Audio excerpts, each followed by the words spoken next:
Raina Troy Hotline.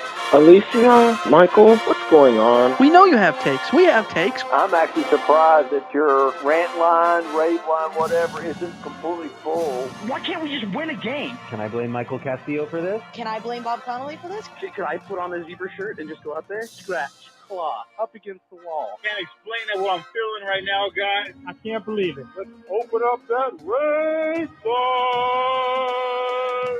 Woohoo! Oh, I can't believe USC has hired Lincoln Riley. Oh, yeah.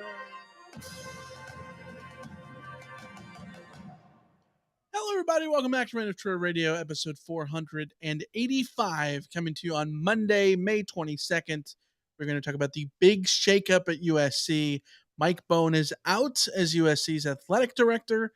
It was a big sort of surprise that came out on Friday. We're going to talk about that and so much more here on this episode. As always, you can follow us on Twitter at Reign of Troy, like us on Facebook, facebook.com/Reign of Troy. Be sure to join us here live on YouTube every Monday night at 5 p.m. Except next week. There won't be an episode on Memorial Day, but we'll talk about that more later. And as always, you can join us here in our YouTube membership. You get bonus episodes for members only, and join our Discord as well. You can subscribe to us on Apple Podcasts, and wherever you get your podcasts, we are there. Spotify, TuneIn, wherever you like to listen to your podcasts, we are there.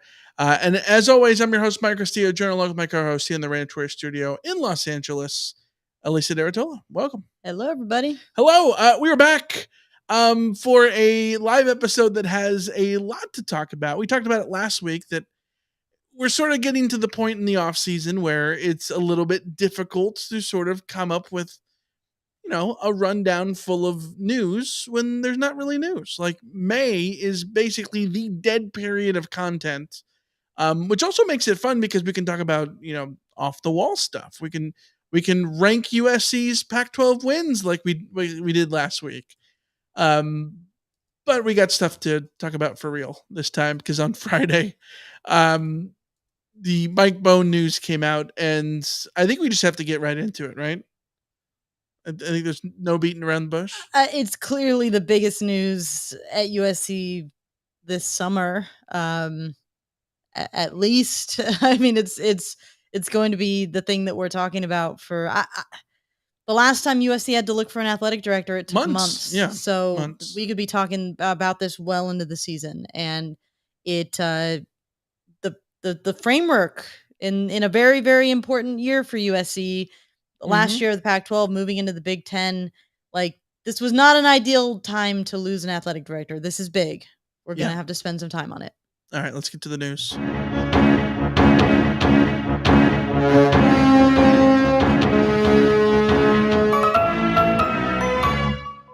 All right, like we said, Mike Bohn out as USC's athletic director. There was a statement that was from Mike Bohn that was put out on Friday, where he starts, after 40 years of college athletics leadership, it is the right time to step away from my position as director of athletics at University of Southern California.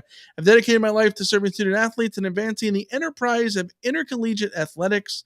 I will always be proud of leading the program out of the most tumultuous times in the history of the profession, and at USC with a restored reputation and national milestone accomplishments. I led the process to join the Big Ten.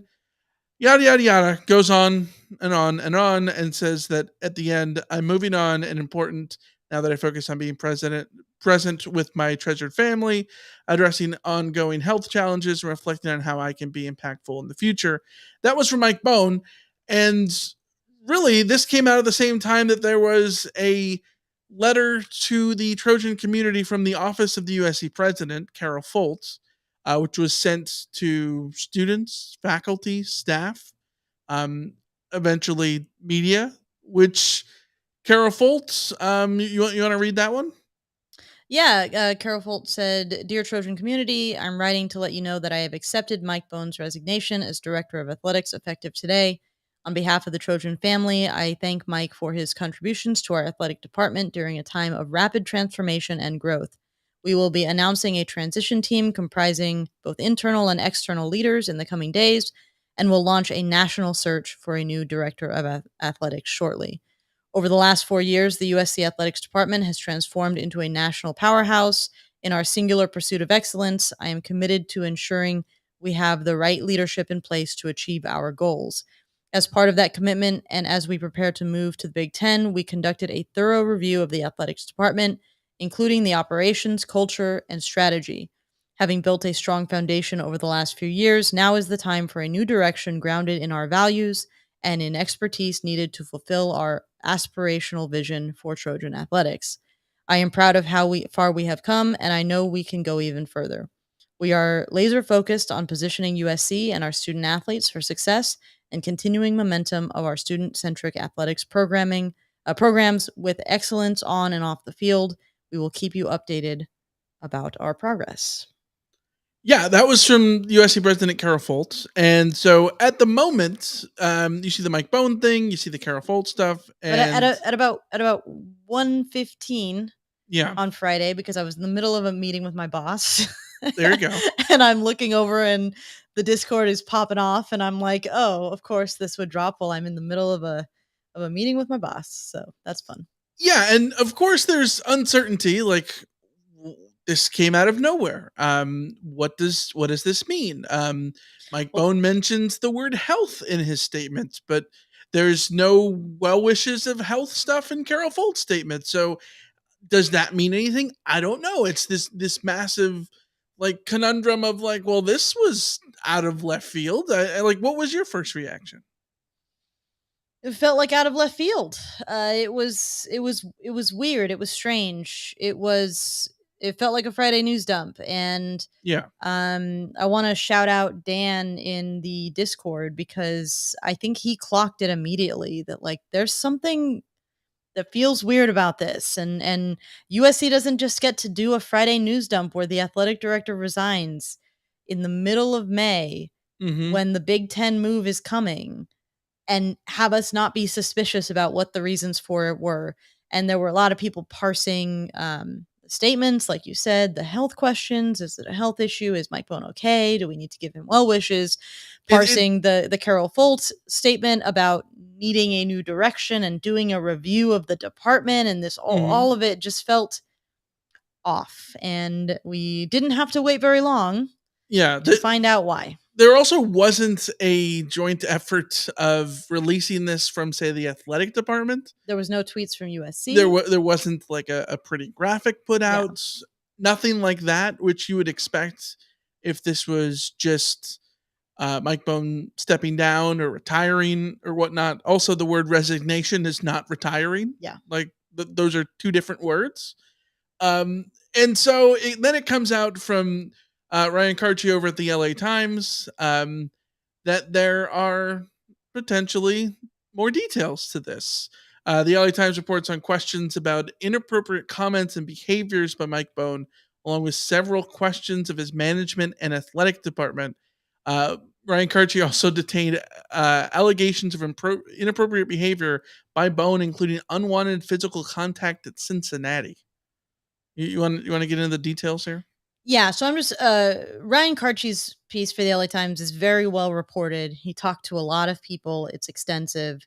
So go read that if you want more of the details. I think the near the beginning of the article, they do a good job of summing up the issues. So as to the misconduct allegations at USC or the inappropriateness at USC, this is from the article. Bohn made inappropriate comments about the physical appearance of female colleagues, including remarks about their dress, hair, and weight that staff members said made them feel uncomfortable, according to two USC sources with knowledge of the incidents.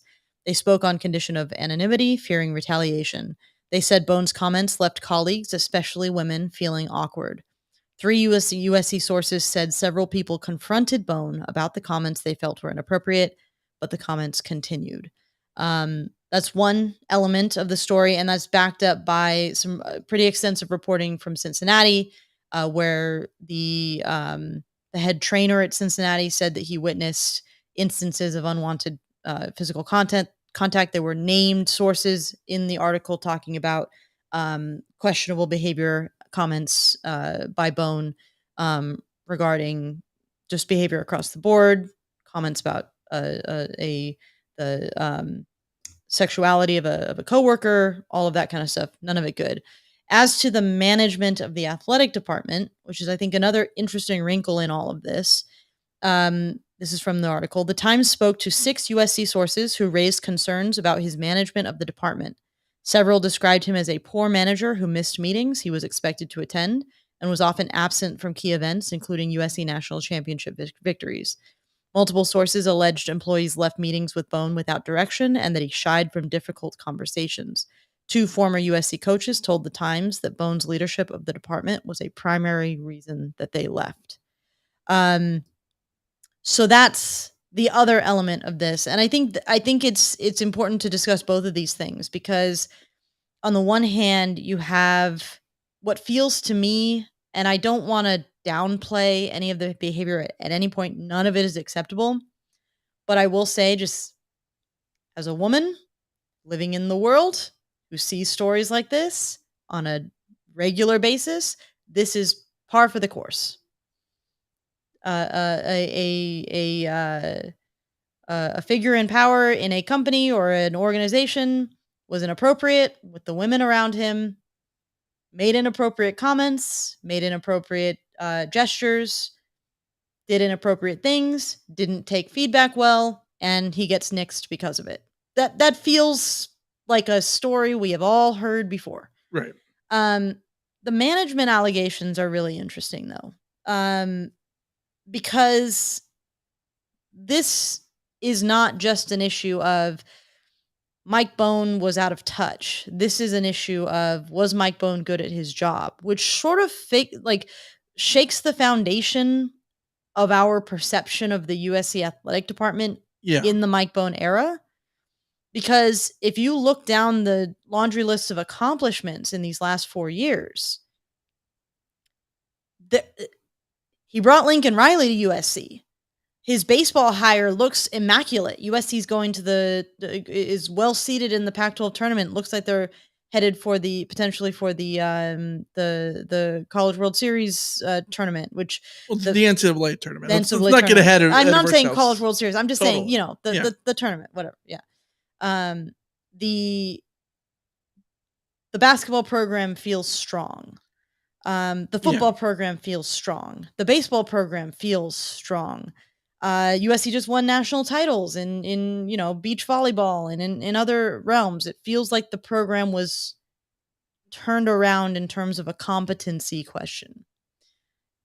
This undercuts all of that, or at least Mike Bohn's role in all of that. Not what has been accomplished, but how important was Mike Bohn to those accomplishments, which is something we can talk about. Like, is that a good thing for USC? Is this ultimately, in the grand scheme of things, if you're going to lose your athletic director to a scandal, is this ultimately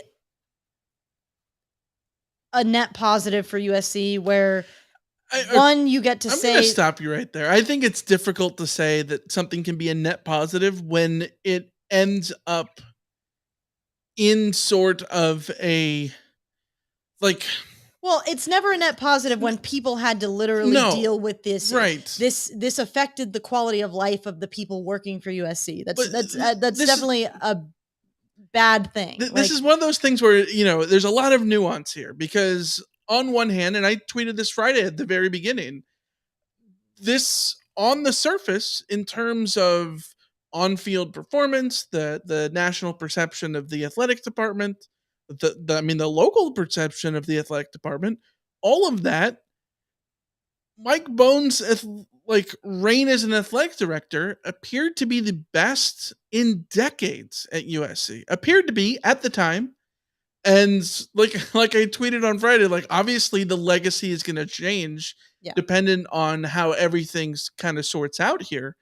But as of that moment, when the word came out, the original, resignation came out, no, you were hard pressed to find a public complaint about Mike Bohn, which I think underscores how frustrating this is from the SC perspective, in the sense that SC seemingly did something right. They went out and they hired a guy who had experience. They hired a guy who wasn't just a famous SC football player that everyone knew. They hired someone who came in, changed a lot of the ways things were done. Whether he did that or delegated someone to do that, insert Brandon Sosna into the conversation here. Well, that's a big name we're going to be discussing a lot. Yes. And maybe we look at it and say, well, this was all about Brandon Sosna and not about Mike Bohn in the first place. Even if that's the case, he brought in Brandon Sosna, right? So like you look at this and say that yes, he did all these things that at the time appeared to be correct and right. People wanted SC to throw their weight around in the conference. They finally did that to the point where they left the conference. They go out and hire Lincoln Riley, something that SC has not done, to hire a coach of Lincoln Riley's ilk. SC had not done that in almost 100 years since they brought in Howard Jones. Like this, I can't tell you enough how the things that were done in the Mike Bohn era had not been done at SC in decades and nearly a century. Well, just the So hiring of Lincoln Riley and the move to the Big Ten are the two biggest moves at USC in 100 years. Yes, and it just feels so USC for like this to end up in controversy, right? Like it's like the Reggie Bush situation. You have the greatest player in the history of college football that you've ever seen in your life, and suddenly he's Voldemort.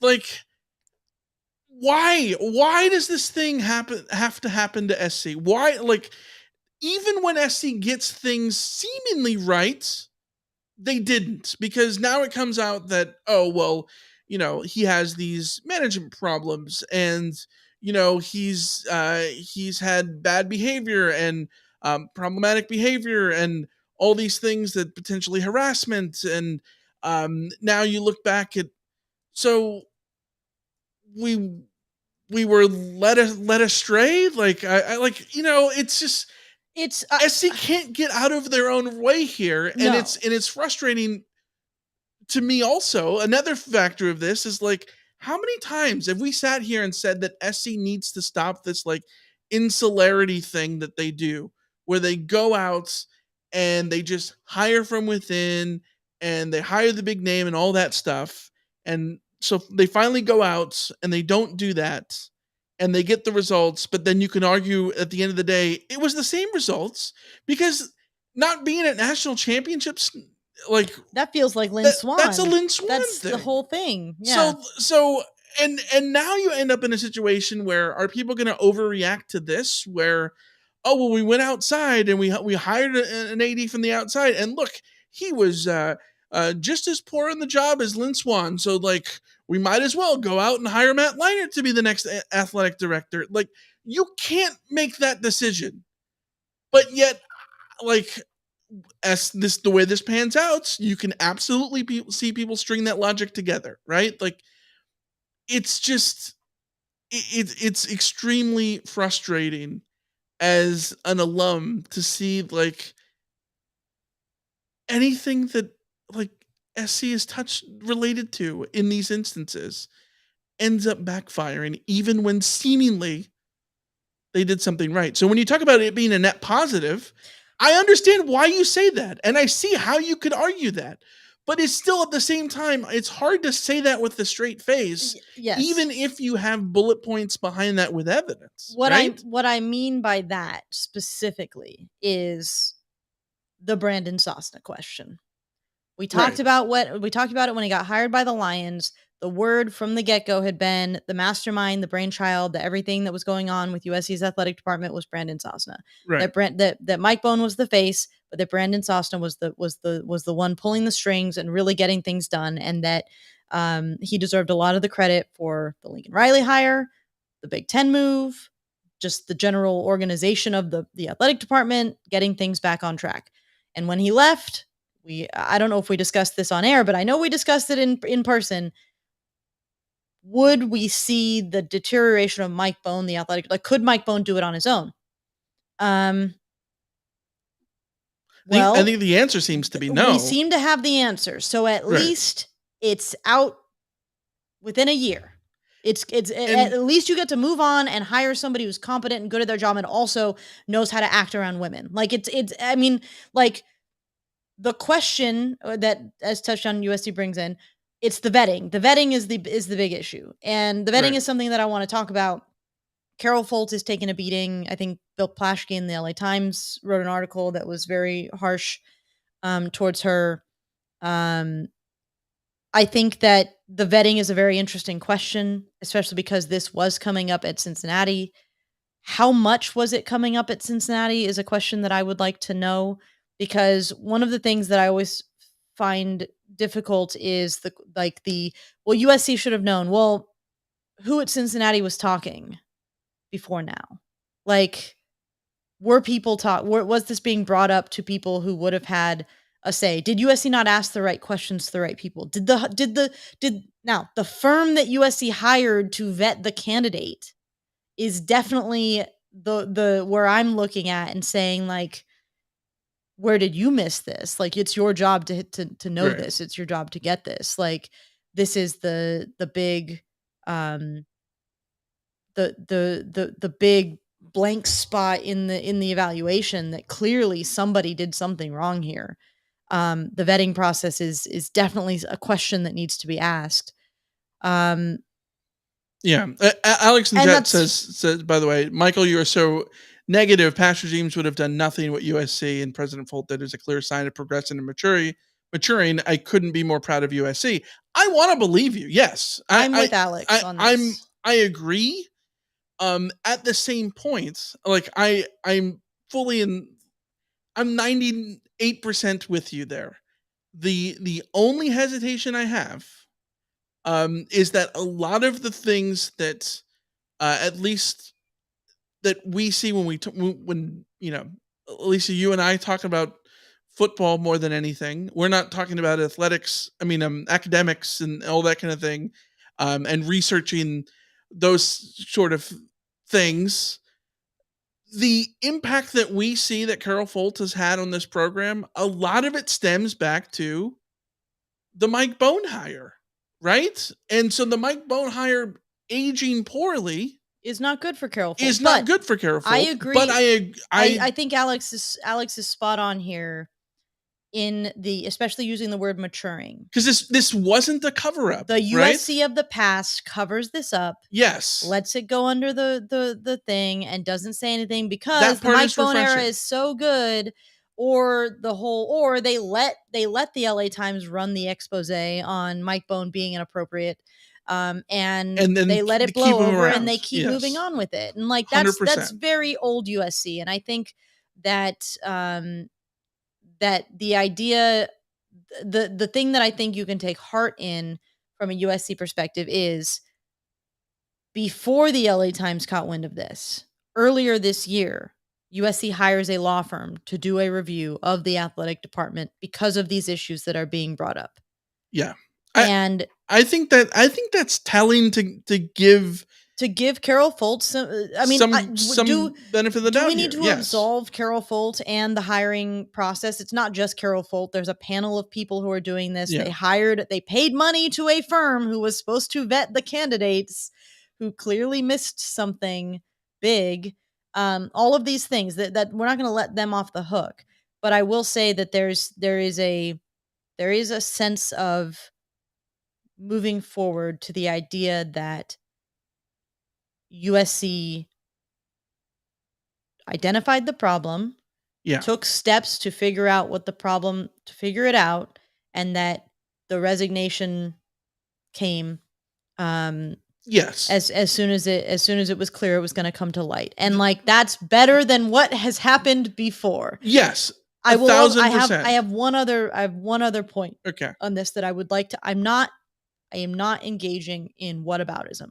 I would just like to calm the sensation of why always us that I think USC fans rightly have, because USC has been in the middle of a lot of different storms that have been very embarrassing, frustrating, frankly, sickening in certain cases.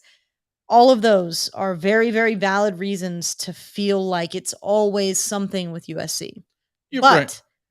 I now cover things on a national level. Alabama. You would not want to be Greg Byrne at Alabama right now. Alabama's athletic department has had incredibly bad things happen this year over the past year. Georgia has had some really tragic, questionable things happen over the last year. Michigan has had some really questionable things happen over the last year. Just this weekend, while USC is enjoying their latest scandal, Michigan hired the son of Bo Schembechler, who turned out to have really, really questionable likes on Twitter, liking all sorts of racially charged, politically charged, sort of anti-inclusive tweets on Twitter, and ended up having to fire him after he had been vetted. So I guess my whole thing is, when you know a lot about a program, when you're in a program, every big thing that happens feels like the biggest thing that's happening in college football, and it's not. So take that for what it is. Some of the 100%. other biggest programs in the country are in the middle of their own storms, and that happens. And the frustration is absolutely real. I don't begrudge you that frustration. Yes. I hear you. I'm with you. I think that there is a universal thing that people suck everywhere, right? Like, yes. This is at the big same facts. time, so as much as I agree that, like, you could look at this and say, well, this is a Mike Bohn thing. Like, this is a Mike Bohn thing, and knowing USC, where things have been systemic, or they've allowed the bad apple to sort of be around for a long time, allowing it to then become systemic, that didn't happen, I think is, a very poignant piece of nuance here. The problem, or the frustrating part for me, is that because of all the other stuff, because of all the other litany of things over the years, SC's not going to get that benefit of the doubt in the public's perception.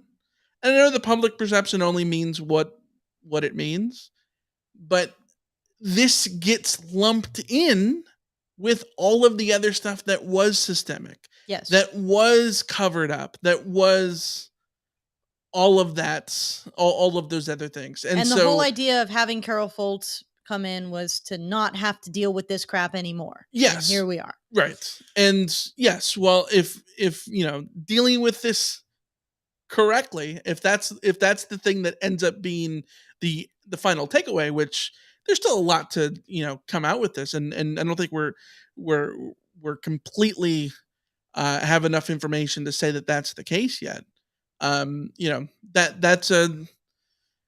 That's a win of itself, but it's not the full win when you still have to deal with this on top of everything else. So, and that's why I speak to the whole frustration of, like, Bohn was supposed to be the one that was working right. This was supposed to be the thing. Yeah. And, it felt good to feel like the athletic department was on the right track. Like, this one was not the one that was supposed to go haywire. And so, yeah, where does SC go from here? Where does SC go from here? Is sort of the question. Let's talk about Brandon Sosna. Brandon Sosna, I think, is the name that everyone is sort of going to bring up. I brought up Brandon Sosna on Twitter on Friday. I think a lot of people did. I think he's a fascinating character here, especially if you can look at it. And I think it's really easy to look at it now and say, oh, well, all the positives must have been Brandon Sosna, and it couldn't have possibly been Mike Bohn. Mike Bohn was only the negatives. And it's never going to be that binary, right? It's a little, I think it's a little ridiculous to say that right now, or it's a little too easy to sort of strip it away to not have some nuance there. But I think that we can definitively say a lot of the big wins were heavily steered and influenced, encouraged by Brandon Sosna, given how much of a big role he played in the Lincoln Riley hire, the Big Ten stuff, all of that.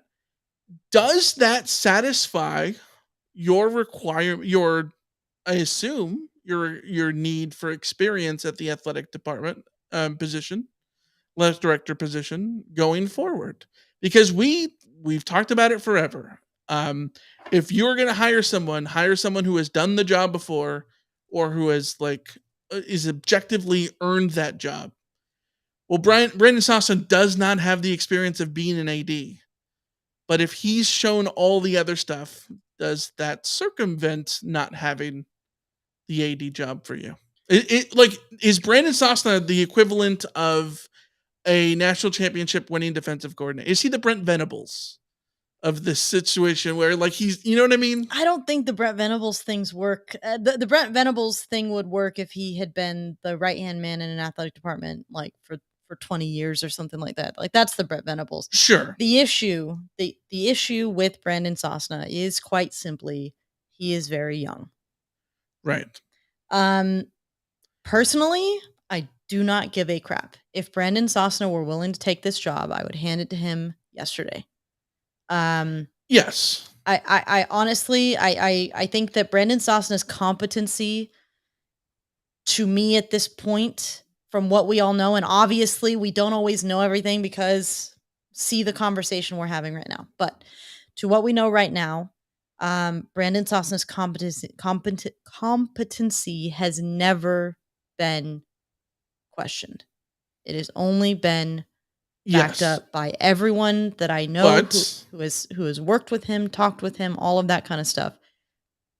Absolutely believes he is a star in the making, which is why I don't believe that he would take this job.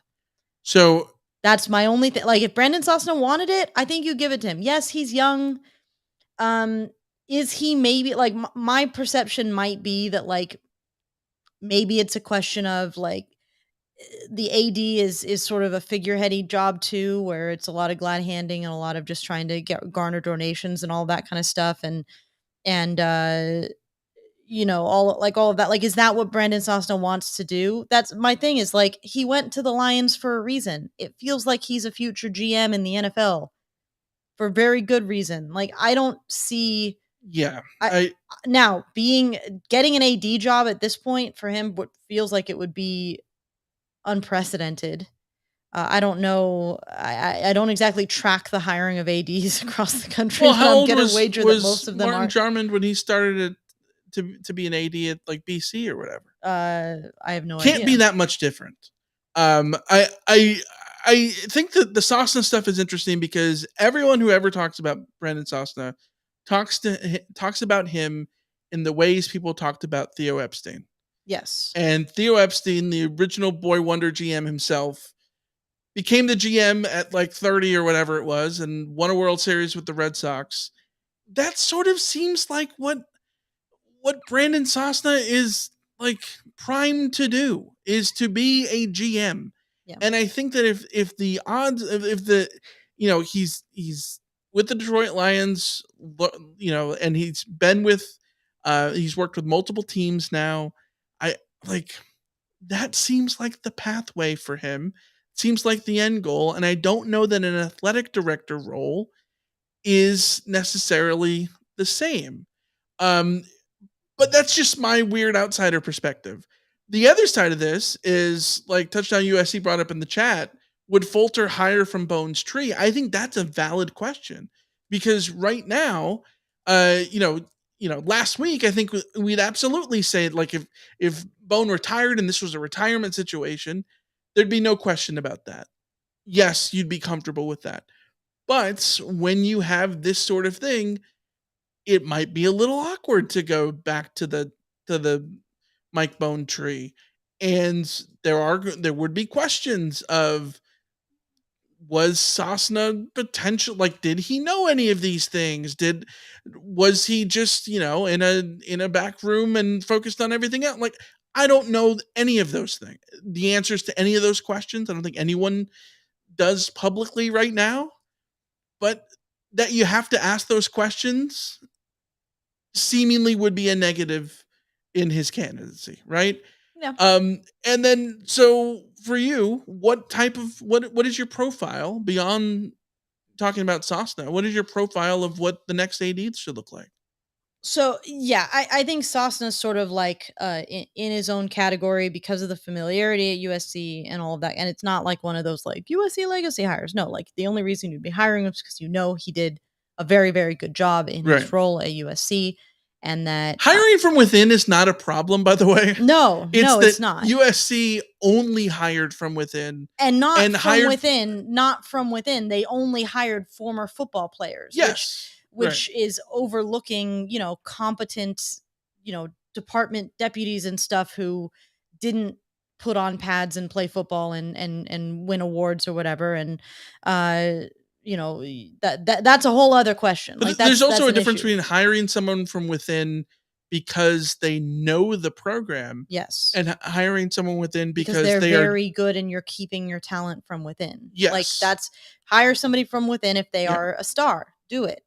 I don't know if there's someone in the current athletic department who is that star. I don't know that I would know that. But I think that if you set the Sosna question to the side, because he doesn't fit this criteria. Mm-hmm. If you're USC, you go out and find someone who has been an athletic director, who has done a good job as an athletic director. Maybe you go out and find somebody who has been a Pac-10, a Big Ten athletic director. It would be wild. Hmm. How much money would it take to get Martin Jarmond? I mean, just you know what the comment, what the conversation that USC had when they decided to go pursue Lincoln Riley might have begun exactly like that.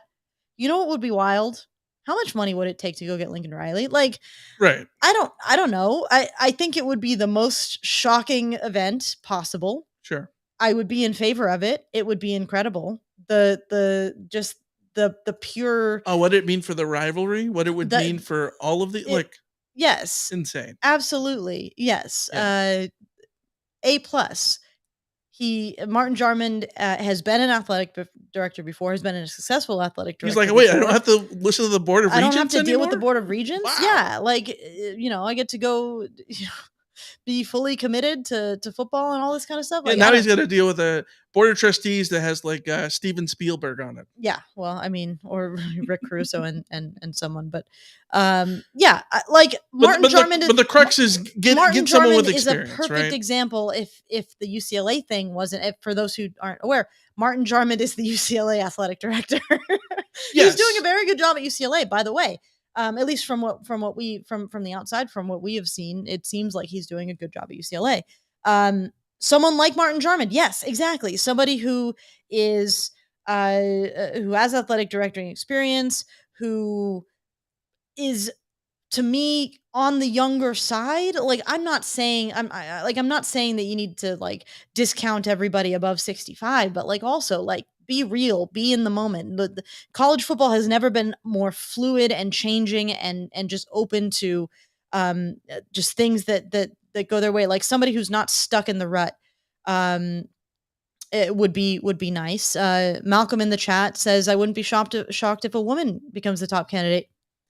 If a woman is qualified for the job, absolutely. Yes. I really don't care.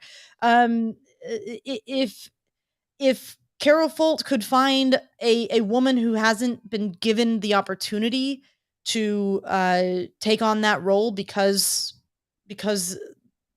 this is the way that athletics rolls, like, I think that would be lovely. But really what it comes, and in that case, if we were talking like a woman who's a top candidate, I soften the have they been an athletic director before such a question, because now you're talking about like, were they even given an opportunity to be an athletic director before, which is a whole other question. But again, you're looking at who are the stars of other athletic departments, who are the ones that you look at, who, like the Brandon Sosnas of the world. Who's the next Theo Epstein? Who's the one that people are talking about? I do bring up the Big Ten just because USC is moving to the Big Ten. I think it would be interesting if USC hired somebody who already had relationships in that conference. Is that something you want? Do you want maybe an outsider who comes in and tries to shake things up? I mean, these are questions that I think USC needs to ask themselves and ponder. I know the Big Ten stuff comes up. I will say that, like, I've seen things about, oh, this is terrible timing for USC. I'm going to disagree on that thing. Not that there is a right time for any of this. Obviously, this is, you don't ever want to go through one of these things and all of that. But the worst potential timing would have been, A, if SC was still staying in the Pac-12 and had to deal with the TV contract. They don't. If the Big Ten move was still in flux, it's not. And if they still had to go out and make a Lincoln Riley hire, they don't. Like, this is not the worst time in the world for SC to go out and hire an athletic director, knowing that the four biggest jobs, both basketball teams, football and baseball, the hiring of all of those coaches are not one that you have to worry about right Only now. one. Actually, that's a good point, because of the big four, only one is even a conversation we'd be having about whether or not a new hire needed to be made. Which is Enfield, and that's if Enfield were going to be, if Enfield's hot seat got him fired, that wouldn't be until, I mean, we're talking a year. But we've talked about it before, like Enfield. And you don't need realistically, Enfield's job should not be on the line. You don't, and that's the sweet spot that Enfield has put himself in, is he doesn't need to get fired because he keeps recruiting well and he keeps it's the Bo Pelini situation. Yeah, just if you're the AD, minus you let him go, minus expectations. And this is a sweet spot for like any other. Well, I guess this isn't the case because USC's coaches of the past 2 decades have been sort of in unique positions, but in the situation where, like, normally a football head coach would be under pressure knowing that a new AD is coming in, except you're Lincoln frickin' Riley and you don't have to worry about that at all. And yeah, if you're especially when Lincoln Riley has some sort of certainly has more autonomy than, say, Clay Helton did. Yeah. Right? Oh, yeah, he has to. Yeah. But this is also the other thing, is if you're USC, you are in a position of power here, because the athletic department at USC possibly has never been in a stronger position to compete to hire an athletic director. Like, you're the athletic director and you get to come in knowing that, like, Lincoln Riley's already there. Mm-hmm. The hard part's been done. The basketball program, if you wanted to be more ambitious, you could make that move, but you don't have to. The job is not to crash the plane. The baseball program feels like that's a good hire, and maybe that's a conversation you need to have a few years down the line, but it's not an immediate conversation you need to have. Same with the women's basketball. New hire, people feel good about it, like, go in there. So USC is in a really strong position to be able to offer this job to people. So it's certainly a completely different situation than it was last time. Yes, where it's like, SC was in the worst possible position to make an AD hire when the football team was down. There were all the scandals, all the FBI investigations, all of that. The timeline on the top of my head,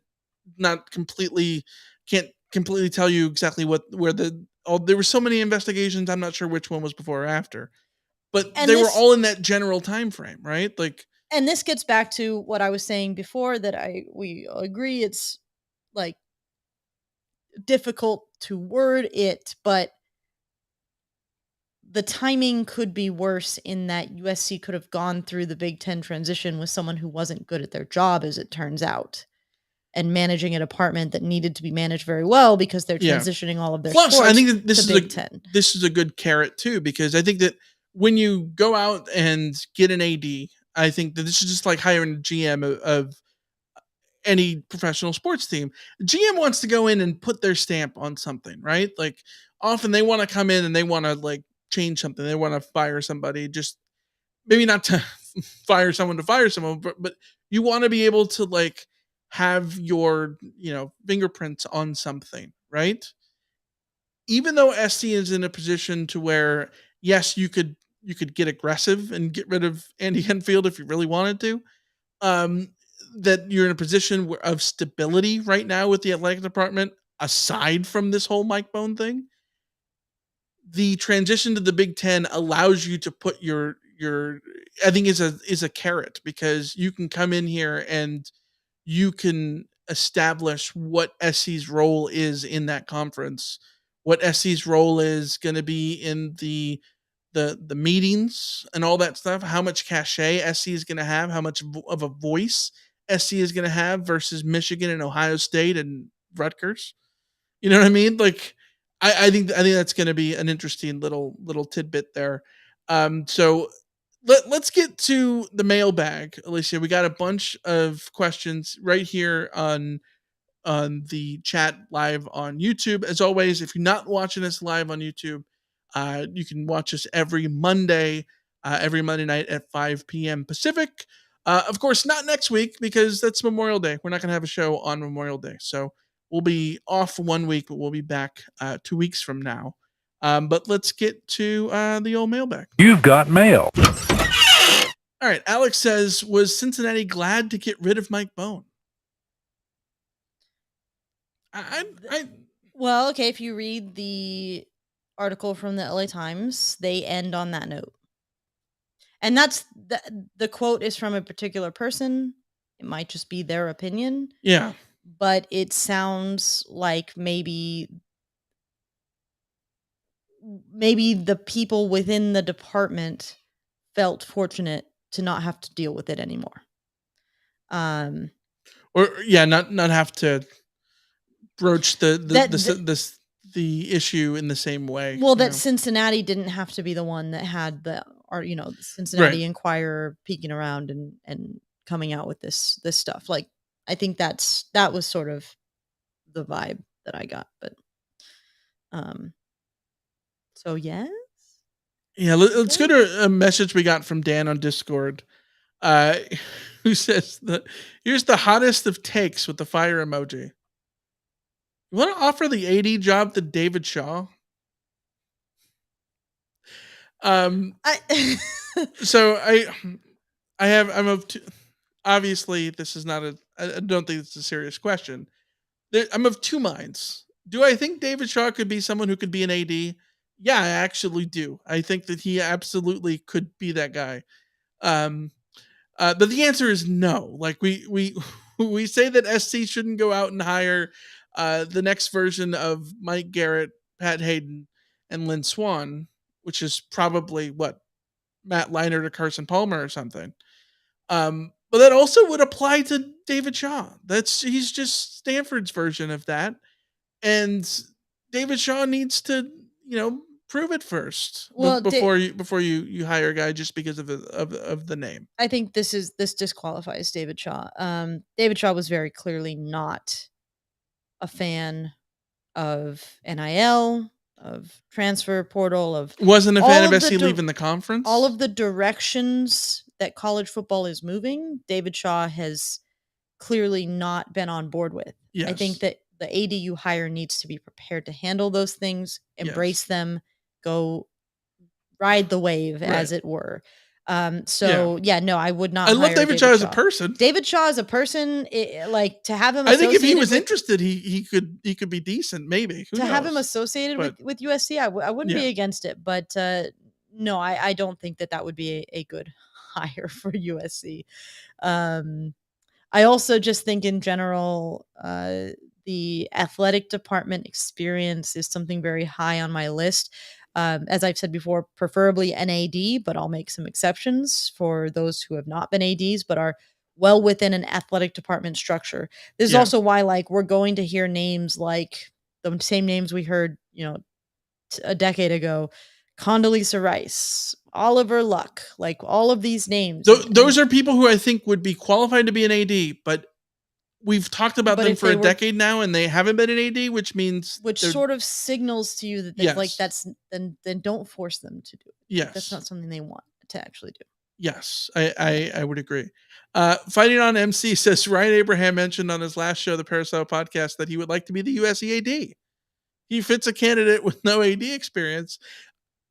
We love Ryan to death. I haven't listened to their latest episodes. When things come out like this, I try not to listen to Yeah. to our friends across, Until we've recorded, yeah. because you don't want to end up with the same parodying the same thing, subconsciously or whatever. But let's talk about Ryan as the AD. I think he would know not to make the mistakes that the other people made. Yes. Right? Seemingly. Yes. Seemingly. Yes. I mean, USC could do worse than Ryan Abraham.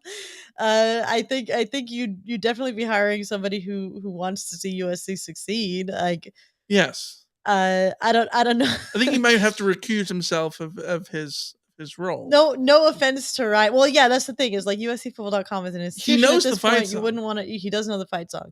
I would hope that USC aims a little bit higher. No offense to Ryan. He's like 6'3" or something. He's a tall dude. He's very tall. Yes. Yeah. Yeah. Yeah. Can you imagine? That'd be fun. Yeah. Alex says, "What's going on in Alabama and Georgia? We would love to know what to feel about at USC." Oh, I mean, just like Alabama's basketball program, the current state of their basketball program and the players within. Georgia, the current state of I know Georgia is coming off of a national title win and all that kind of stuff, but like they also had some really tragic and tragically questionable stuff happen within the program. There's a lot of other stuff that's come up that we just wouldn't have time to get into, to be honest. But if you sort of follow some of the storylines, they're not great around, especially around Alabama. Well, you had the baseball, gambling thing. You had the star basketball thing. player who was involved in that murder thing that I don't know the details of, so I'm just not even going to go further than that. Well, go research it. Then I don't want to speak out of turn here. Multiple Alabama basketball players were present at a murder scene. One of them is being charged as an accessory to murder. One of them, I call it, did a hockey assist to a murder, which is allegedly did. Yeah. Yeah. And there's questions about how the athletic department handled that particular drip of information. Go Bing it. Google it. Whatever. I say Bing it because Elisa's a weirdo who bings. Hey, they give me Starbucks. They're gift literally cards for it. paying you to use their They literally their pay search me to engine. use their search engine. It tells you what's wrong with it. Yeah, I'm just saying. They give me free Starbucks. Like, yes, I am that. All right. Fred says, "What position group will be most improved in 2023?" We're turning the page. Not talking about Bohn at the moment. I guess. Yeah. Position group will be most improved. The one I hope is linebacker. I hope linebacker. Need it to be linebacker. I mean, SC has gotten brought in, so I'll give you one. Besides linebacker, which is the one that you definitely want to see, but the front seven across. Well, the front seven in general, the front six, whatever. The defensive line, you bring in Bear Alexander, you bring in Anthony Lucas, you bring in Jack Sullivan, all those guys, Jamil Muhammad. I think that there's dudes there to sort of improve on a defensive line that was basically Thule and everybody else last year. I think there's going to be more talent to sort of have the line contribute as a whole, which I think is going to be good for USC's defense. And then obviously you want to see the growth at linebacker because that was the hole on the team. That was absolutely the hole. Eric Gentry was someone that we saw a lot of flashes from, but we still needed to see more. He got injured as well, which didn't help out. So, yeah, definitely the linebackers would be the one that you would hope to take a step forward. Fred says, which one takes the biggest step back? I think that there is a decent Is it a decent chance it's the O-line? Offensive line probably takes a step back from where it was last year because it was outstanding last year, and sustaining that when you've had so many guys turn over, even though you've replaced them well, there's still guys who have just arrived who need time to settle in and play together and all of this kind of stuff. That kind of stuff matters. It's a little weird though with the offensive line because they were so good in run blocking. So the run blocking might take a step back because you got to replace so many guys. However, the pass blocking, I think you really hope doesn't take a step back because there's a lot of improvement that the pass blocking could have. My honest answer, and it's sort of one of my fears, is corner. Okay. Just because USC had an all Pac-12 level corner in Mekhi Blackman last year, and I think USC has the potential in the corner group to have the group as a whole sort of step up to rise back up to that level. Yeah. But am I certain, 100% certain, that USC has a single corner who will match what Mekhi Blackman did for USC last year at cornerback? I don't know. No. And that uncertainty is why I'd pick that group potentially. A year ago, would you have said that about Mekhi Blackman? No. So it could be the case with Christian Roland Wallace. Yeah. It could be the case with Damani Jackson if he ends up being the 5-star guy that, playing to that 5-star potential. Yeah. USC has the potential. It's just seeing it come through. Yeah. Might take a step back. Yeah. Fred's last question here is, where does the Kentucky Derby rank on your sporting calendar hierarchy? It's up there, man. Absolutely up there. Kentucky Derby is awesome. The whole Triple Crown is awesome. I'm a big advocate for watching horse racing. I love going to the track. Love me some Derby talk. So yeah, it's high up there for me. First Saturday of every May. It's great. Yeah, I think if there's one horse race I watch every year without fail, it tends to be the Derby. Yeah. And that puts it pretty damn high on my sports calendar. There's the Derby, there's the Santa Anita Derby, there's the Big Cap, Kentucky Derby. Yeah. There's I also tend to catch the Belmont. Belmont's the worst one. It's a mile and a half. Is Belmont the first one? The last one. It's the last one. Yeah. Oh, so maybe I don't catch the Belmont. What's the first one? The Kentucky Derby. Oh, is the Kentucky? What's the third? What's the one I'm missing in my head? Preakness. Yeah. That's the one. Preakness. Yeah.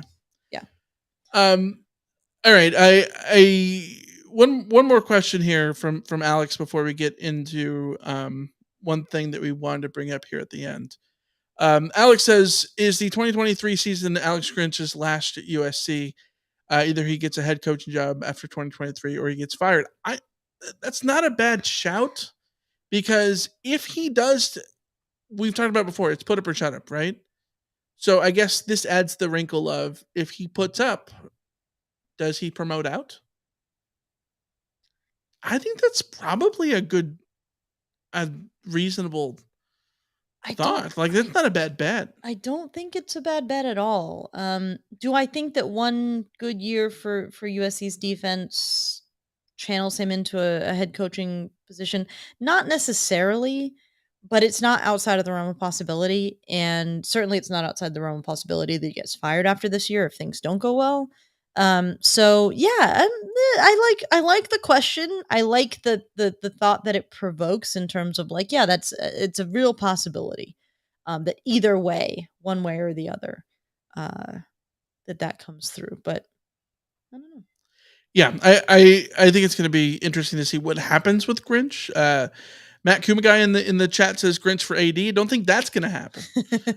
But of course, we will see. But we're gonna wrap up this episode with controversy that I was going to start the episode with, but I think the Mike Bohn thing kind of took precedence. I want to address a tweet that I put out recently, and it garnered some got some negative feedback about it, and I wanted to apologize, clarify, issue all those statements.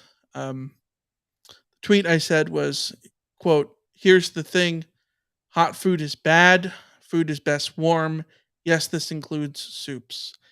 Um, and I know that angered some people. I know that a lot of people were upset. USC Psycho replied, quote, "Bro, I think someone hacked into your Twitter account and posted this madness." Remember Murdy, who's in the chat, says, "You are one strange person not to like hot food being hot." Our friend Richard said, "What?" 10SC Trojan says, "What's wrong with you? Hot foods are best hot, cold foods are best cold. Warm is nasty when it comes to food." I'm just gonna say it like it is. If you have to blow on your food or eat your soup, like, what are you doing? Like that's not a way to enjoy food. Like, I'm sorry, I don't want to eat something that burns. I want to be able to, if I order some fries, I want to be able to touch the fries and not go, "Oh, that's hot." Ooh. I, you know, I I want to be able to touch my food. I want to, if it's handheld. Of course, I'm not a weirdo here. Really not. Don't want to burn my tongue off. And when I say warm, I think people think that means room temperature. Warm doesn't mean room temperature. Warm means it's not piping hot. Piping hot is uncomfortably hot. I don't want things uncomfortably hot. I want things very warm. You know what I mean? Like I want it hot but not burning my mouth off. Like, I don't understand how people drink coffee. I just feel like this is like you pour it down. It's gotta like completely just burn off all your taste buds. I hate a burnt tongue. I'm not gonna lie. So I guess I fall on your side of this whole debate, if it's a debate. I mean, food at a comfortable temperature is probably ideal for me, and that comfortably warm. That's comfortable what I want. temperature for me. But then again, I have like friends who say that like the food should be scalding, and it's like, no, I don't want scalding food. That's fine. No. It's yeah, I agree with Matt Kumagai in the chat. The issue here is a misunderstanding of warm. Like, you don't mean lukewarm. No, you mean warm, as opposed to one. Okay. Like, you know what it is? Hot, and then you have warm. You know what it is? Let me explain. Lukewarm, room temperature. You go into a shower. You turn the shower on. Yeah. You put it full blast. That's hot. Yeah. No. You put full blast. Hot is not what you want. You're gonna walk out of there looking like a lobster in the worst way. No, you turn it down a little bit so you're like, "Oh, this is nice and toasty warm." That's what I want my food to be like. I want it to be, and mind you, I'm okay with room temperature food in most instances. So like, I'm not hating on the idea of room temperature food, but when I'm talking about warm, I still mean it's hot. Like, it's not hot. I don't want to burn my mouth. I tend to agree in general. I just don't want food that burns my mouth. That's and Touchdown USC asks, Indian food? No, you don't want to hear his take on any food that is spicy. Like, if we're talking spicy hot. First of all, you I am very sensitive to spicy food. You are worse with spice than I am. That is not true, because I eat pepperoni, Michael. I've had pepperoni. You don't like pepperoni. Why? I don't choose it because it's too spicy. I choose pepperoni. I like that. You don't like your beans spiced. No, because I want my beans just. You don't want cumin in your beans, or paprika in your beans, or chili powder in your beans. Because beans are fine on their own. They don't need. just be pure. There's But fine. you say it's too spicy. So like No, that's different. That's different. Mhm. Now, see, I like Indian food, but it's a struggle. It's a struggle for me because like the good Indian places don't their mild is not even I can't do it. And like it's not a question of like the flavor. The flavors are good. It's just my palate cannot handle the heat that people who really enjoy Indian food love. It's just it's my lot in life. Doesn't work for me. So Yeah. it's where we're at, but yeah, no to spicy food, no to hot food. All right. Anyways, I just want to address the whole warm thing. Yeah. Warm does not mean cooled off. It means it's not gonna burn my tongue. Comfortable. Yeah. All right. That's gonna end this episode. As always, you can email us at reignoftroy at fanside.com. You know how to reach us otherwise, Twitter, wherever. Join us here on YouTube, of course, every Monday except next Monday, which is Memorial Day, at 5 p.m. Pacific. You can also join the membership here. We have the Rot Squad for $4.99 a month. You can join us. We did get a nice, lovely message from our pal Tim in LA who says, shameless plug for the membership, following along with you guys in the Discord in real time while going full tinfoil hat over every word choice in the statements last Friday with Mike Bohn was fun. That's the Discord is really fun. As stuff happens, we're just reacting to it in real time and all coming to a point of understanding together, and it's a good time. And we're getting nearer the season when we will have even more and more and more to react to. So yeah, it's good times in there. Yeah. Also, we got a chat message from Joe. I think it was Joe. I might have missed this earlier. I think Joe, it was Joe, the Notre Dame fan. the Notre Dame fan, Yes, and welcome. Alicia is a Notre Dame grad, so you're right at home. Notre Dame High School. So all right. Until next time. See ya. See ya. See ya.